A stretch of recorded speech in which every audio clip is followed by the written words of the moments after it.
Yes, we've seen Italy's Prime Minister Paolo Gentiloni speaking there. That was Extraordinary, Sophia. very little so far. What we know is that some of the inmates managed to get hold of some drugs, and so the deaths are linked to an overdose. We also know that about 18 inmates are being treated in hospital with some injuries, but we don't know anything else at the moment. Yes, speaking to a few friends, Here is so high. We've heard reports that beds are being set up in corridors in hospitals, that but, the other interesting side, especially on social media, is that it's almost as Italy were divided in two. You have elderly people in the north who are anxious, are worried, but then you have younger people, especially under 30s in the rest of Italy, who don't really seem that worried. So interestingly, at the weekend, lots of young people under 30 went to the beach. It was really sunny in Italy.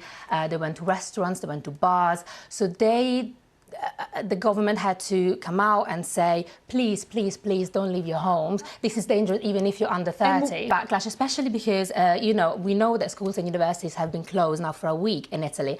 As a consequence, younger people have lots of free time. And I've spoken to some who have told me, I'm young, even if I catch it, I'm going to be fine, but the misconception is that you can then pass it on to your grandma or your granddad. So, yeah, there was definitely a backlash on that. Really early.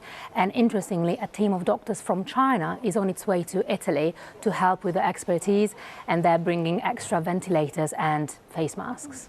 Italy has enough hospitals. Italy doesn't have enough intensive care units. So in Milan, for example, they're trying to set up makeshift hospitals with beds for intensive care units. And interestingly, some guidelines were issued today for doctors and nurses about how to behave in certain situations. Doctors will have to choose who they can treat and who is too old and is not likely to recover and might be left. That's right. So plant-based products which are made using beans or soya, they've been around for years. What this new legislation in Italy wants to forbid is the use of synthetic meat that is developed in laboratories. Now, the way that works is you take... Now, this is seen as having huge potential because it's a way to make food that looks like meat, tastes like meat, but it doesn't require killing any animals. And that's why this new ban in Italy has attracted quite a lot of criticism from animal rights groups, because they're saying that, lab-grown meat is a good alternative, is more sustainable, and it could be the future. That's a good point, because they haven't really identified any major concerns, and some are saying that this is a political move. Italy has a right-wing nationalist government, and they've pledged to protect Italian food, which of course is seen as a national treasure, from technological advances that could threaten it. And in this case, when it comes to synthetic meat, they're saying that it could be a threat to the traditional link between agriculture and food. So at the moment, you actually can't buy synthetic meat anywhere apart from Singapore.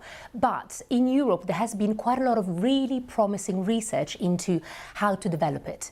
And last year, the US deemed lab-grown meat, synthetic meat, safe to eat. So what that means is probably in the next couple of years, you will be able to buy this sort of food in supermarkets.